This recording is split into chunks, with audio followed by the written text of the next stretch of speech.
All right, this is going to be our review of the game Days Gone, which we just finished on our live stream over at Twitch TV/RevBrucifer. We're just going to do a quick kind of dirty review here of the game, what we thought of it, give some general opinions. Spoilers, we're going to save till the end of the video. So we won't be discussing plot or any major spoilers until we get down to the end. So if for some reason you're watching this review and you want to avoid the spoilers, we're going to save those for the end, and we'll try to give another warning before we start those. So the first thing we want to talk about is just basically, what is this game? What is the premise of this game? Well, this is a zombie survival open world game.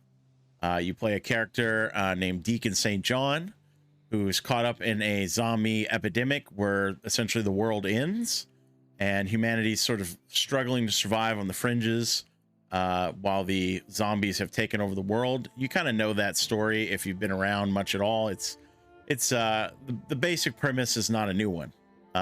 This one is, I guess you could say, slightly different in the way that the zombies have some slightly different behaviors. They're actually evolving as the game goes on, so you continuously see different types of zombies as you move through the game. They mix up the gameplay, how you got to deal with those zombies a little bit. And it does have a very cool horde mechanic that I think no game has really replicated as well since maybe like Left 4 Dead. It allows you to have literally hundreds of zombies on the screen all at once coming at you, and they are very terrifying and very real threat you have to deal with. And they do some cool stuff with the ways you can deal with them, using the environment, using traps, using narrow corridors, kiting them around, different things like that. There's a lot of interaction with a large amount of zombies. So that's kind of the gimmick or the special feature of this game. And the rest of it is kind of variations on stuff you've seen before in other open world games.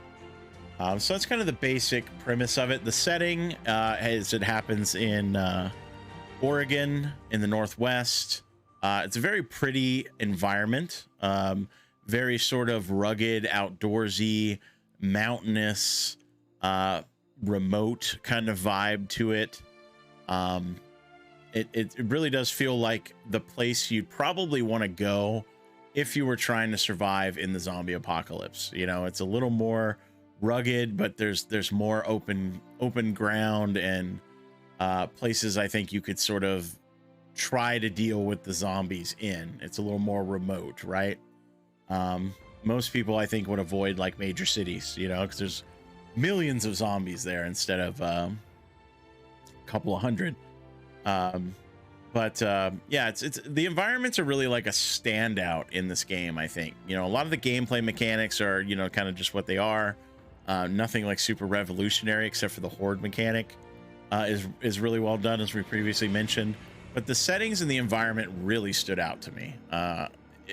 Very gorgeous setting, lots of good detail, a world that is worth looking at as you're cruising around on your motorcycle. Lots of, you know, really gorgeous vistas. In fact, one thing this game didn't have that a lot of open world games have is some sort of vista system where you can go to a particular point and hit a button and it gives you sort of a panoramic view or something of the area. This game might be one of those games that could have benefited from that, because it definitely does have very gorgeous environments and stuff that is definitely worth looking at while you're cruising around. It has a weather system which is a little wonky at times, but it has some good effects as well, and it has a really nice lighting system, particularly when you're in a cave of some sort or a really dark room, when you're fighting some zombies in a very dark area and you're, you know, shooting at them with your gun. The lighting effects are very well done and create a very real sense of like terror as you see hordes of zombies moving in the darkness only by muzzle flash as you're trying to fight them off. Those are definitely some of the most memorable moments in the game when you're interacting with a large amount of zombies. And when you're doing it in the caves and in the lumber mills and like sort of the darker buildings or in the dark at night, and you're seeing them move around by muzzle flash, it's some of the most terrifying and fun moments of the entire game, and indeed some of the most interesting moments in gaming that I've ever had, specifically relating to lighting and how you interact with it. They did a really good job with that kind of stuff. Moving on to like the gameplay itself. Again, most of the gameplay is nothing like super revolutionary. The gunplay is just kind of okay. There is a decent variety of guns to play with, which is nice. You can't really do any modifications to them. You can add a silencer onto the end of the weapon, but it's a temporary silencer. It doesn't last for very long. And I ended up not really using it that much because it really didn't last long enough to be super useful, I didn't feel. But that's really the only modification you can do, which I kind of found myself at times wishing there was a little more gun modification, to be fair, because what ends up happening due to the way the game is set up, all your upgrades for guns and your motorcycle and various explosives you can buy from the vendors around the world, they're all locked behind the system that they put in the game called trust. And you increase trust by doing missions for the various settlements and turning in zombie trophies and animal meat and things like that that you gather in the world to the vendors at their bases, and you get trust in exchange for doing these things for them. And it's sort of meant to signify that you're building a relationship with this settlement in order to get more sort of unlocks and better gear that you can buy from them. The problem with that is that it's a very slow process getting enough trust to move up in levels. It's not something that happens very quickly at all. It's not even really something that I feel like you can effectively grind that well, which means that you don't really improve your weapons at all for long periods of time. And you mostly just end up making a choice on what gun you use, really only based on what you hope is the situation that you're going into. Like if you're going to be fighting a lot of humans and fighting over a long distance, you're probably going to want to carry a sniper rifle in your loadout. But if you're dealing with a lot of hordes and masses of zombies, you're probably going to want to take something like an LMG or an auto shotgun or something of that nature that can deal with stuff up close and in larger volume. So you don't end up really getting as much time to fiddle with some of the guns in the loadouts, because they don't really fulfill like a role that you need. So you end up just kind of skipping over them, you know, and you can't really improve them in any kind of real way other than unlocking new guns and end up becoming like sort of better versions of that same archetype. It's a better version of a shotgun or a better version of a sniper. And since you don't like change scopes or muzzles or stocks or anything like that you might be used to in a lot of sort of shooter games, and there's only limited interaction between the RPG sort of skill system and the weapons themselves, they don't really like improve in a kind of interesting way. So you really just sort of think of them purely as those archetype roles that they fulfill, and they don't really like kind of grow with you in that sense, which I thought was sort of like a missed opportunity. There's a couple other things in the gameplay that stood out to me that were also sort of, I felt like, missed opportunities and odd implementations. One being that one of the major mechanics that you got to grapple with throughout the game is fuel. You know, you're always needing fuel for your motorcycle, and you have to constantly refill it as you move around the world. Even if you fast travel from one point to another, you have to have enough fuel in your motorcycle to make the journey. And when you get there, you may be almost out of fuel because you only had barely just enough. So you got to go around and find fuel all the time, which that in and of itself is not the problem. The thing that I feel like is a missed opportunity is the way that you acquire that fuel is just by finding gas cans laying around in random places. There's all these vehicles and other cars and other motorcycles laying all over the place, yet you never go up to them and siphon gas out of them to refill your vehicle, which is what I feel like would have been the much more logical and immersive way to handle the fuel mechanic. I'm not sure why they went with the gas can thing. It just feels very not immersive, I guess, you know, like in a game where so much of it is about scavenging and surviving in the environment itself. All these wrecked cars and motorcycles are a great opportunity for what you would do if you were in that situation. I feel like you would probably spend a lot of time going around siphoning gas out of vehicles, pulling parts off of them to keep your car running, and sort of salvaging the world around you as things continue to degrade. And that's just not really how it ends up working out, because you end up just looking around for a gas can that's on the ground everywhere. Like somebody just left a full gas can of gasoline somewhere. I don't really understand why. And then they have this mechanic where on some missions you have to pick up an item and bring it back to some place, and he'll sort of bungee cord it to the back of his motorcycle, but you can't attach a gas can to your motorcycle either, so you can't even carry gas with you when you find a gas can, which is another thing. I thought, well, why can't I just bungee cord this gas canister to my bike at least and carry it with me? That way I have some gas next time I need it, rather than always having to stop, get off my bike, and then just start looking around for a gas can all the time. It didn't really feel like it fit in the game. It felt like a really oddly sort of clunky designed mechanic, and was one of the things that stood out to me as I went through the game. It just didn't feel super immersive. It didn't seem like that made sense. In fact, it felt like that took more work than just using the cars and the vehicles that you already have in the world to satisfy this need that you constantly have for fuel. And it's further compounded in the oddness by the fact that you do salvage the cars for a lot of other things that you need. Like you need scrap for repairing your bike and for building certain bombs and items that you use, and that scrap primarily comes from vehicles. You know, you open the hood and pull scrap out of the engine, and that's how you acquire a lot of your scrap. And even as the game goes on and you unlock more and more things to craft, they start requiring new materials. Like they start requiring like the car alarm out of the car, or the airbag, or certain things that also come out of the cars. And you start acquiring those resources from different places on the car. So they added all this interacting with the vehicles. That's great. And then they just randomly went, but we're not going to do that with fuel. You know, like, I'm not sure why that was. I don't know if there was some sort of issue during development or something that I don't know about, but I gotta say, I feel like that was a big miss for the immersion and the gameplay mechanics on that.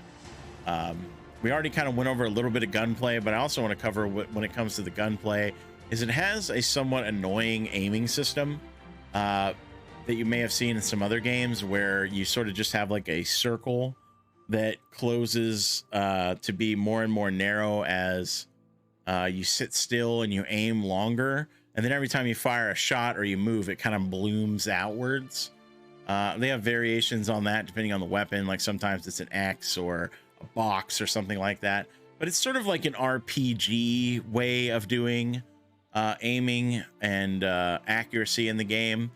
And I got to tell you, a lot of times it was pretty annoying to deal with. They have a focus mechanic where you click the middle mouse button to go into sort of a time slowed mode where you're more accurate. But it's very brief. Even when it's fully maxed out, you don't get a whole lot of time in that mode.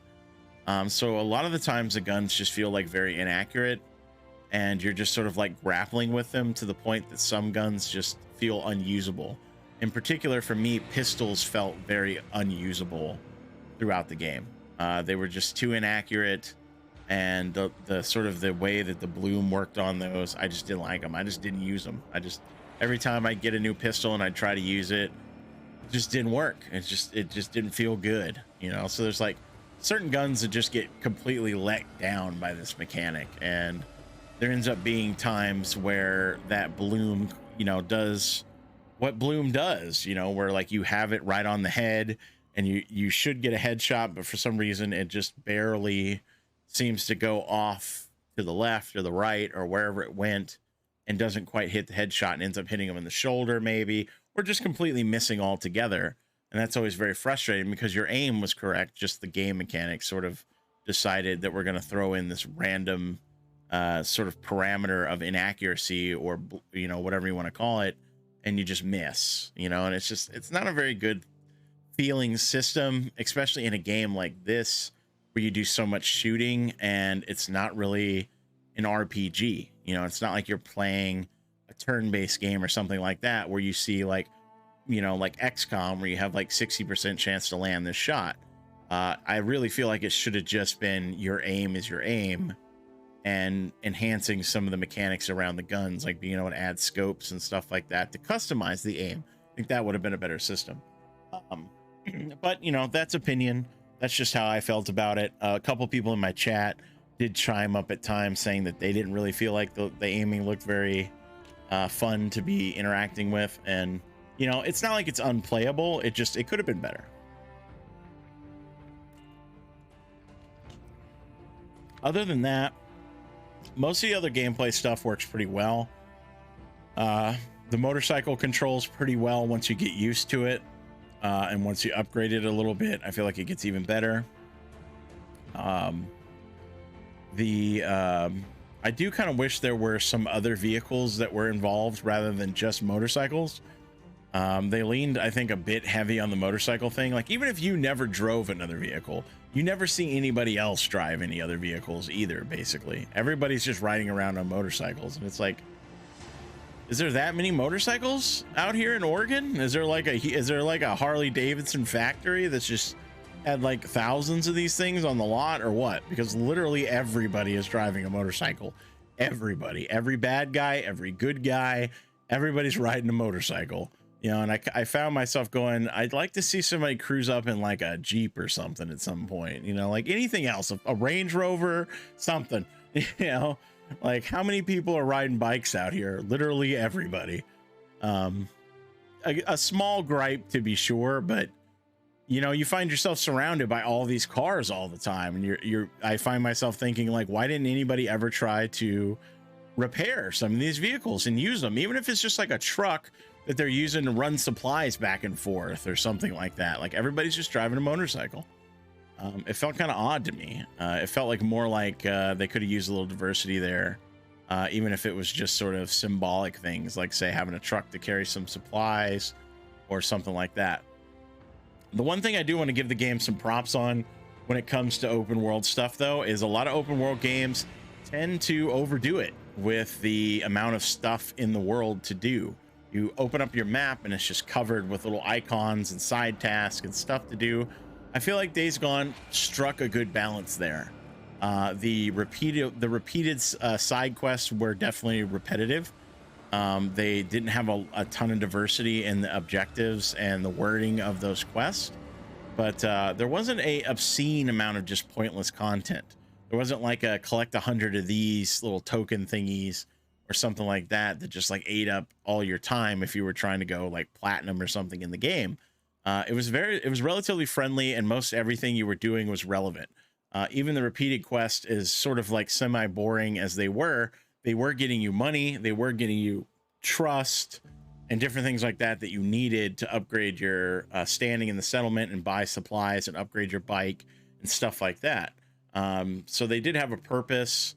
And the other side, what you might consider side mechanics, like clearing out infestations, defeating hordes, exploring Nero checkpoints, things like that, all had tangible benefits to you for doing them. Nero checkpoints gave you injectors, which increase your stats. Hordes give you trust and money and trophies to sell. Infestations let you fast travel around and make the local environment safer. Marauder camps, which are the human sort of bad guy camps, give you crafting recipes and maps of the area so you can see what's around you, and likewise make the area safer so that you get attacked less on the road. Like, there's a lot of relevancy to everything in the game, and it doesn't feel overdone to the point that 100%ing this game or platinuming this game, if you're playing it on console, whatever you want to call it, I think is a worthwhile process to go through and not super tedious to do. I think a lot of that stuff you can easily do while playing through the game. And then after you beat it, you might have a couple of hordes to go kill, a couple of Nero checkpoints to go explore, a couple of camps to wipe out, you know, but like you'll get a lot of stuff done through the normal playthrough, which I like. That's very good. That's, you know, is it like Witcher 3 quality of open world? No, it is not, but it's in the upper echelons of good open world games in terms of those mechanics. And I think it puts it comfortably above, for me anyway, a game like Assassin's Creed or Far Cry or something like that, that adds just a frivolous amount of side content and stuff all over the map that you really don't have any desire to do. So that brings us down to the final thing we're going to talk about. That's the plot. So this is where the spoilers are going to come in. So we're going to start to talk a little bit about the story and what I thought about that as the final part of the review. So spoilers ahead if you want to avoid those now. So the plot of the story, it wasn't awful, but it was a bit predictable. You kind of, at least I felt like I knew early on what the general plot of this was going to be. We knew that there was going to have been some sort of incident that triggered the outbreak of the zombies. Had a general idea that probably our wife was going to be involved in it because she was a biologist who was working for this sort of shady company that gives you a lot of like Umbrella Corp kind of vibes.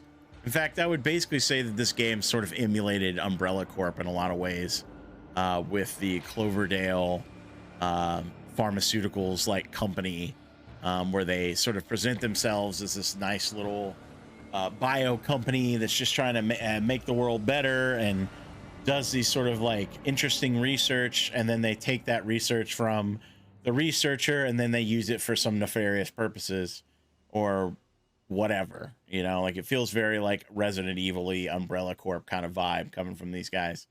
They didn't get into a whole lot of detail on who was in charge at the Cloverdale facility or whether or not it was intentional that they did this or anything of that nature.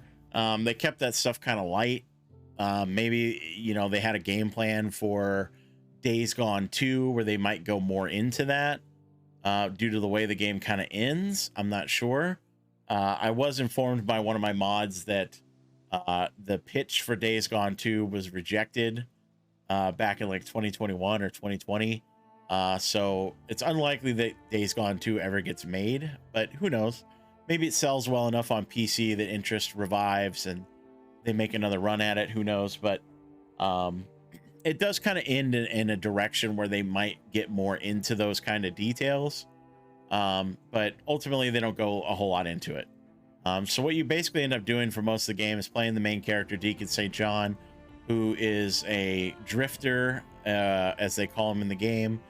And before the shit hit the fan, he was a part of a motorcycle MC called the Mongrels, and he had gone nomad, which, if you don't know much about motorcycle MCs and how they work, basically if you go nomad from your MC, that means that you're still technically a part of the club, but you're not rooted to any particular club within the organization, because most MCs have multiple branches of the organization that are in different parts of the country. They may have like a Nevada branch, an Oregon branch, a Utah branch, a Washington State branch, whatever. They'll have different ones. And you can only be a part of one of those clubs in particular, because once you're a part of the MC, your loyalty is to not only the overall brand of the club, but your specific charter in particular. So when you go nomad, it lets you sort of like move between these charters somewhat freely, but it also means you're not attached to anybody in particular. And it's usually what you might consider like sort of a sort of an honorable discharge from your chapter. You know, it's agreed that the chapter's letting you go nomad and you didn't do so for any bad reasons. It's not like you're being ousted from the club. So he's sort of a drifter when everything happens and was already sort of moving away from obligations to his club. And he just sort of maintains that into the post-apocalyptic, you know, post-pandemic, whatever you want to call it, world. He's not really attached to any settlement. He just sort of roams between them, acts as sort of a mercenary type character, which, you know, works as a story device because it lets you interact with multiple settlements and different groups of people. But as the story progresses, he sort of gets forced into making deeper bonds with some of these organizations, because he needs things. His friend Boozer gets hurt. He needs supplies. Living on the fringes with no real support, especially in this environment, becomes very difficult. And then eventually he ends up having to join up with the local militia. And the main goal that he's going through is he's trying to find his wife, who he got separated from at the beginning of this whole thing breaking down. And he thinks for a long time that she's dead, and then he finds out that she's not, and that kind of is like a main part of the story. There's a lot of little like details you could fill in between that I don't think are really necessary to get into like every story beat, obviously, but the overarching story is about a guy who didn't feel like he really belonged anywhere, finding out that he can belong somewhere, is essentially the long and short of it. And along the way, there's betrayal, and there's, shady characters and all the things you expect from a story of this sort. Which is why I feel like when I started this section, I said it felt a little predictable. I mostly predicted every major turn that happened. I pretty much saw everything coming. So there's nothing like revolutionary here in terms of the story. Is it super terrible? No, I mean, it's not. I mean, it didn't like upset me or anything. Like I've played games where the storyline was so predictable and so bad that it actually like made me not want to play it. This was not one of those cases. It wasn't that bad. Being predictable doesn't necessarily mean that it was bad. It just means that it was predictable. You kind of saw it coming. The thing that I will give praise to when it comes to the storyline is I felt a lot of the time the relationship between Deacon and his wife was really well done.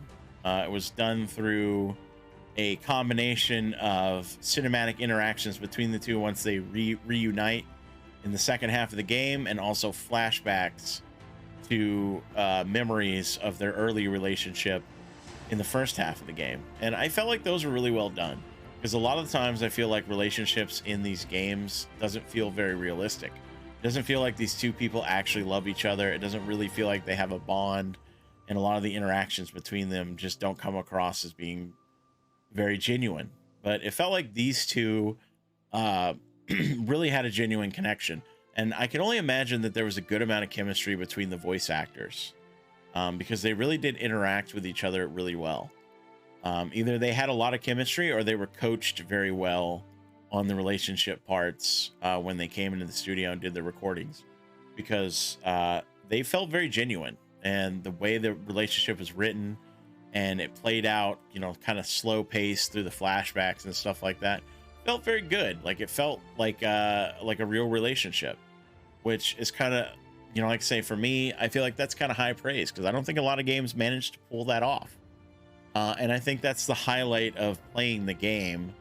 Ultimately, is not so much the main story, even though it's not bad. I think it's more the interaction between the people in the game. It's the people that try to convince Deacon that he doesn't have to be a drifter anymore, that he's wanted and needed by a community.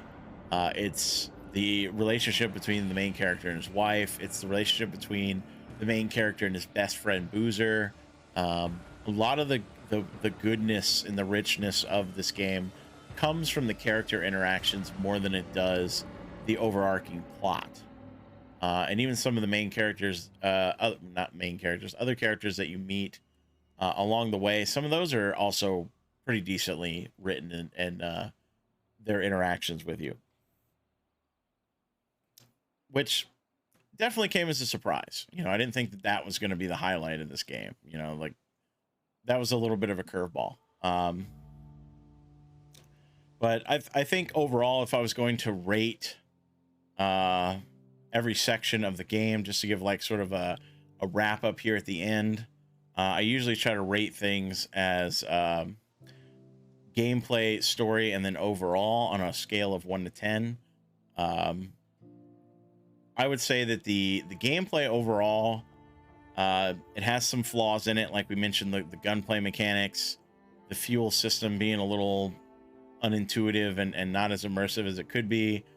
Wishing that there was a little more you could do with customizing the guns and stuff like that. But overall, you know, the driving around, the exploring of the world, the scrapping of things and acquiring materials and stuff like that all worked decently well.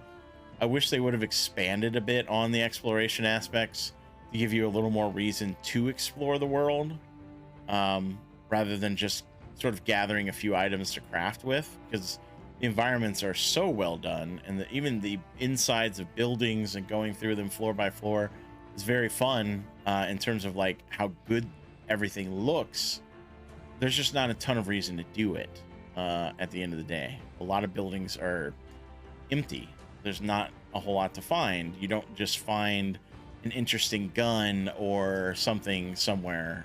It all comes from shops. So I feel like the world was gorgeous and well made, but not enough reasons to go and explore it. So on the gameplay front, I gotta give it a little bit of a dock for a few things. I'd probably call it maybe like a 7 out of 10. There are a few, I think, minor things that could have been tweaked and changed around a little bit that would have brought it up to an 8 or a 9, because the stuff that they nail, weirdly enough, is the stuff that usually open world games don't hit right.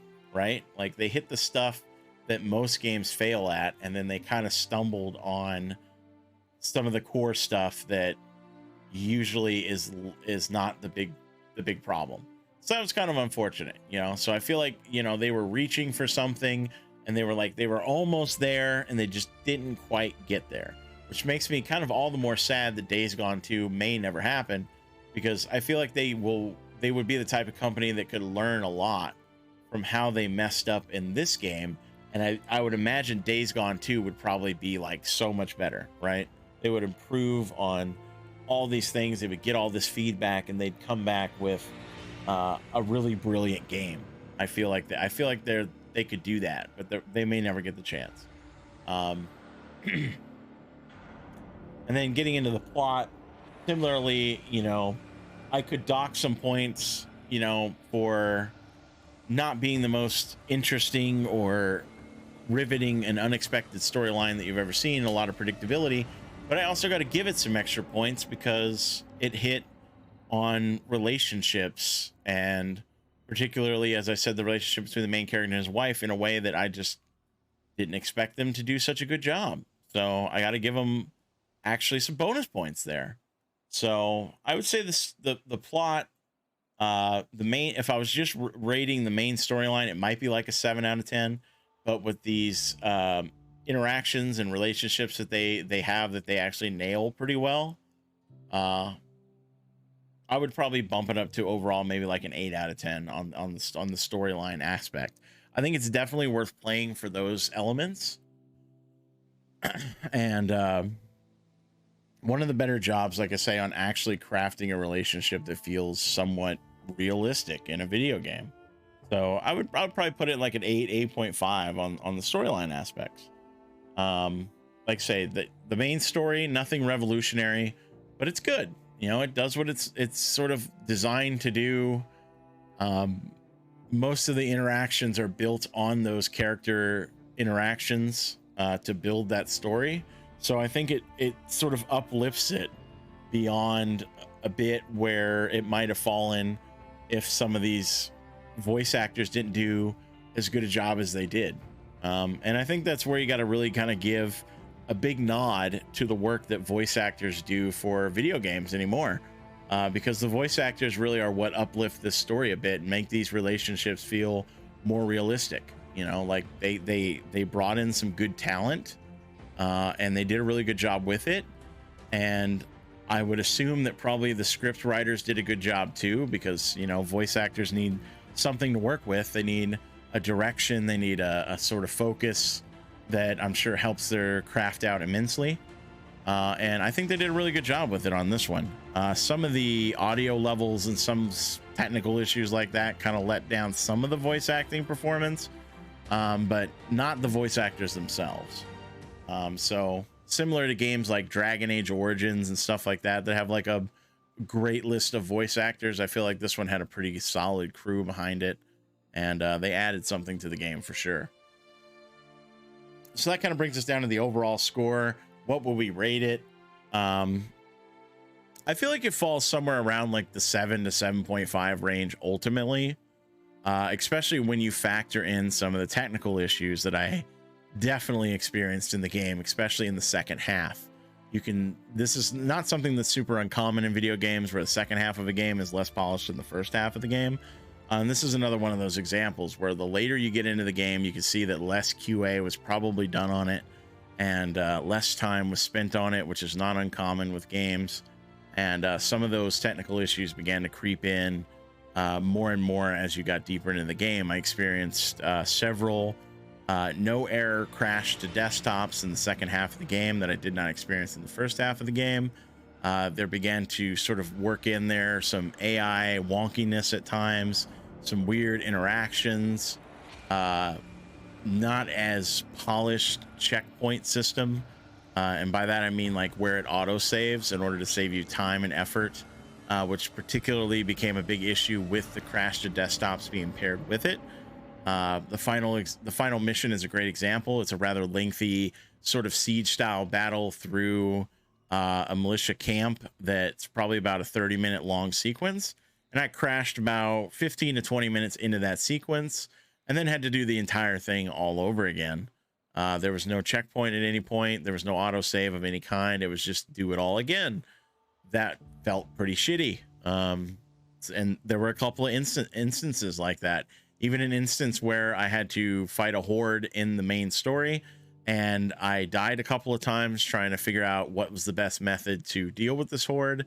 And then I tried to set everything up and then save my game so that if I died again, I could at least like reload and try it again without spending 15-20 minutes prepping.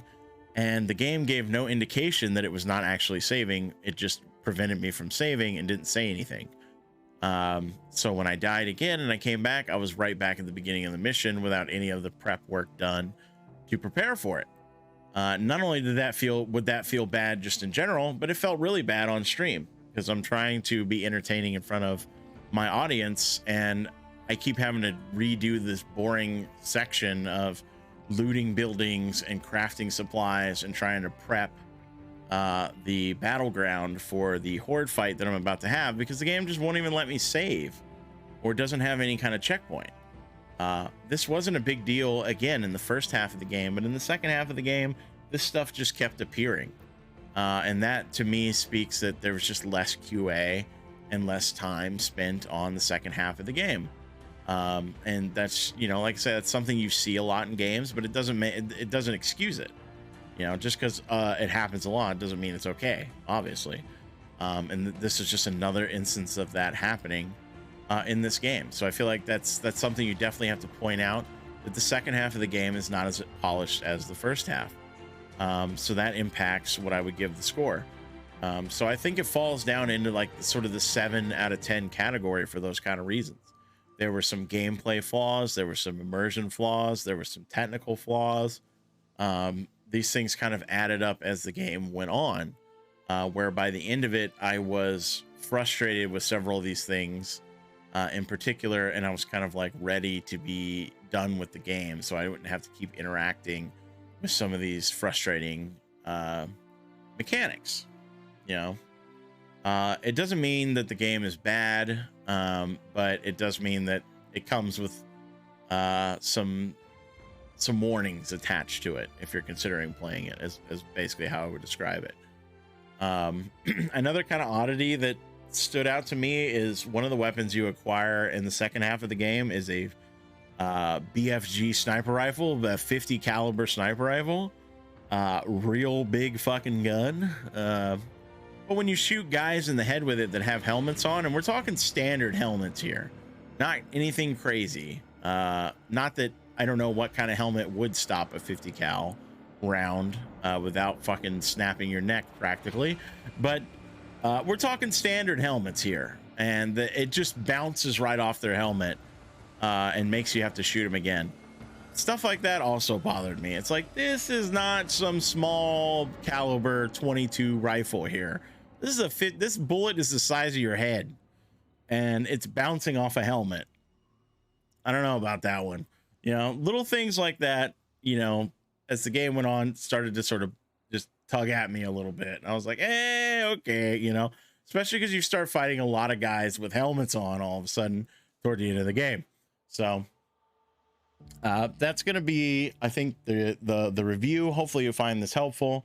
Hopefully you didn't get too many spoilers there, managed to avoid those by the end.